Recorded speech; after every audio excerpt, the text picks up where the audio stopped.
High, আমি দীপঙ্কর মণ্ডল। গত 9 July career solution থেকে অ্যামাজন ওয়ার্ক ফ্রম হোমের জন্য অ্যাপ্লাই করেছিলাম। কেরিয়ার সলিউশন আমাকে 4 দিনের মধ্যে কাজটি করিয়ে দিয়েছে, তার জন্য কেরিয়ার সলিউশনকে অসংখ্য ধন্যবাদ।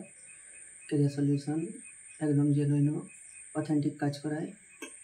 আপনারা সবাই কেরিয়ার সলিউশনকে ভরসা করতে পারেন।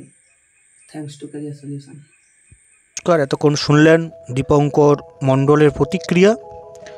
যারা অ্যামাজন ওয়ার্ক ফ্রম হোমের কাজ করতে চাইছেন তারা সিভি জমা দিতে পারেন এবং কাজটি 100% অথেন্টিক এবং সমস্ত ক্যান্ডিডেট যারা কাজ করছে তারা খুব খুশি। তারা আজকে নয়, একদিন নয়, তারা দীর্ঘ 20 দিন, 30 দিন, কেউ 15 দিন কাজ করে তাদের অভিজ্ঞতা শেয়ার করেছে। নির্ভয়ে নিশ্চিন্তে কাজ করতে পারেন। যাদের মনে সন্দেহ তারা দেখে নিয়েছেন যারা কাজ করছে তাদের প্রতিক্রিয়া, এবং যারা ইন্টারেস্টেড তারা অফিসিয়াল নাম্বারে সিভি হোয়াটসঅ্যাপ করুন। আমরা কিন্তু 24 থেকে 48 ঘন্টার মধ্যে কনফার্মলি এই কাজটি জয়েনিং করে দিতে পারবো। ধন্যবাদ।